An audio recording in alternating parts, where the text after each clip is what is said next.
జగద్గురు శ్రీ ఆదిశంకర భగవత్పాదాచార్యుల వారు మన యొక్క సనాతన హిందూ ధర్మం యొక్క నిరంతర ప్రచారం కోసం మన భారతదేశం యొక్క 4 దిక్కుల్లోనూ ప్రతిష్టాపించినటువంటి 4 ఆమ్నాయ పీఠముల్లో దక్షిణ దిక్కులో ఉన్నటువంటి ఆమ్నాయ పీఠమైన దక్షిణామ్నాయ శృంగేరి శారదా పీఠం యొక్క అవిచ్ఛిన్నమైనటువంటి గురు పరంపరలో 36వ అధిపతులు మా గురువరేణ్యులు పరమ పూజ్యులు అయినటువంటి జగద్గురు శ్రీ శ్రీ భారతీతీర్థ మహాస్వామి వారు సన్యాసాశ్రమాన్ని స్వీకరించి 50 సంవత్సరములు పూర్తయినటువంటి ఈ శుభ సందర్భంలో ఈ సంవత్సరం పొడుగున విశేషంగా సువర్ణ భారతి అనేటటువంటి నామధేయంతో వారి మా గురువుల సన్యాస స్వీకారం యొక్క సువర్ణ మహోత్సవాన్ని అత్యంత వైభవపేతంగా విశేషంగా మన యొక్క సనాతన ధర్మం మనకి చెబుతూ ఉన్నటువంటి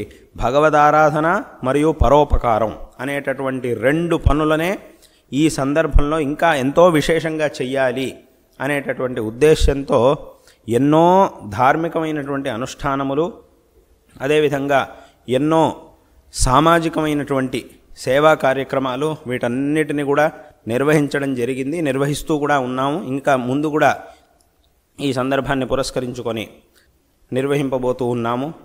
ఇటువంటి ఈ సందర్భంలో భగవద్ ఆరాధనను విస్తారంగా చేస్తూ దానిలో ఒక భాగంగా ఒక ముఖ్యమైనటువంటి కార్యక్రమాన్ని ఈ సందర్భంలో సంకల్పించడం జరిగింది. అదే హరిహర నామామృతము అనేటటువంటి కార్యక్రమం. ఈ హరిహర నామామృతము అనేటటువంటి కార్యక్రమంలో భక్తజనులు చేయవలసినటువంటి ఒక కర్తవ్యం ఏమిటి అనంటే, ప్రతి ఒక్క భక్తుడు కనీసం 108 సార్లు శివనామాన్ని అదేవిధంగా 108 సార్లు రామనామాన్ని స్వహస్తములతో రాయాలి అనేటటువంటిది ఈ కార్యక్రమం యొక్క ముఖ్యమైనటువంటి ఉద్దేశం. ఈ విధంగా మనస్సులో ఉన్నటువంటి సంకల్పం ఏమిటి అంటే, కనీసం 1 కోటి మంది భక్తులు తమ హస్తముల ద్వారా భక్తులకు ఇవ్వబడేటటువంటి ఒక పత్రంలో ముందు భాగంలోనూ వెనక భాగంలోనూ శివనామాన్ని రామనామాన్ని 108 సార్లు రచించి దాన్ని పీఠమునకు సమర్పించి ఇక్కడ చేయబడినటువంటి వ్యవస్థా ఏర్పాట్ల ద్వారా పీఠమునకు సమర్పించిన పిదప ఆ పత్రములను శృంగేరి క్షేత్రంలో శ్రీమఠంలో ఉన్నటువంటి తోరణ గణపతి సన్నిధి దగ్గర ఇప్పుడు నూతనంగా నిర్మించబడుతూ ఉన్నటువంటి హరిహర నామాలయములో ఆ మందిరంలో ఆ పత్రములన్నిటినీ కూడా అక్కడ స్థాపించడం, ఈ ఒక కార్యక్రమాన్ని అంటే 1 కోటి సంఖ్యలో భక్తుల చేత ఈ లేఖన యజ్ఞంలో ఈ భగవన్నామామృతాన్ని రచింపజేసి ఆ పత్రములన్నిటినీ కూడా వచ్చే రామనవమి సందర్భంలో అక్కడ శృంగేరిలో ప్రతిష్టాపితం చెయ్యాలి అనేటటువంటి ఒక సంకల్పంతో ఈ కార్యక్రమాన్ని మొన్న నవరాత్రి మహోత్సవముల సందర్భంలో విజయదశమి నాడు ప్రారంభించడం జరిగింది. స్వయంగా మా యొక్క ప్రార్థనకు కనికరించి మా గురువరేణ్యులు తమ యొక్క అమృత హస్తములతోనే శివనామాన్ని రామనామాన్ని 108 సార్లు రచించి మొట్టమొదట రచించి ఈ కార్యక్రమాన్ని ఉద్ఘాటన చేసి మాకు అనుగ్రహించారు. తదనంతరం అన్ని చోట్ల విస్తారముగా భక్తులందరికీ కూడా ఈ పత్రాలను ఇవ్వడం జరుగుతున్నది. భక్తులందరూ కూడా ఇప్పటికే ఎన్నో వేల మంది లక్షల మంది దీంట్లో పాల్గొంటూ ఉన్నారు. పాల్గొని అత్యంత భక్తితో ఈ పత్రాలని రచించి ఇస్తూ ఉన్నారు. ఈ కార్యక్రమం విశేషంగా జరుగుతూ ఉన్నది.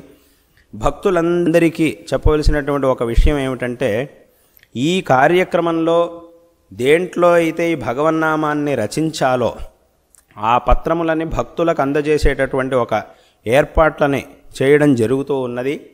ఇందులో ఈ ఒక కార్యక్రమంలో ఎవ్వరూ కూడా ఒకే ఒక్క రూపాయిని కూడా ఖర్చు పెట్టవలసినటువంటి అవసరమే లేదు. అటువంటి ఒక కార్యక్రమం ఇది. అయితే 1 రూపాయి కూడా ఖర్చు పెట్టవలసినటువంటి అవసరం లేదు అంటున్నారు కాబట్టి ఇంకేమీ అడగబోము అని మాత్రం ఎవరు అనుకోకూడదు. రూపాయి అంటే అది డబ్బు. డబ్బు కంటే కూడా విలువైనటువంటి వస్తువు మనిషి దగ్గర ఒకటి ఉన్నది, అదే సమయం. కాబట్టి అటువంటి సమయాన్ని మీ దగ్గర అడుగుతూ ఉన్నాం. ఈ ఒక కార్యక్రమం కోసం ప్రతి ఒక్క భక్తుడు కూడా తమ యొక్క జీవితంలోంచి కేవలం ఒక 10 నుంచి 15 అథవా 20 నిమిషాల సమయం వరకు దీనికోసం కేటాయిస్తే సావకాశంగా 108 సార్లు మనస్సులో పరిపూర్ణమైనటువంటి శ్రద్ధతో భగవత్ స్మరణ చేస్తూ ఆ భగవన్నామాన్ని ఉచ్చరిస్తూ స్మరిస్తూ ఈ లేఖన యజ్ఞంలో పాల్గొనవచ్చు. అయితే ఇలా పాల్గొన్న తర్వాత మీరు సమర్పించినటువంటి ఆ ప్రతి ఒక్క పత్రము అక్కడ సన్నిధిలో ఆ హరిహర నామాలయంలో ఈ ఒక పత్రాన్ని అక్కడ స్థాపించడం అనేటటువంటిది జరుగుతుంది.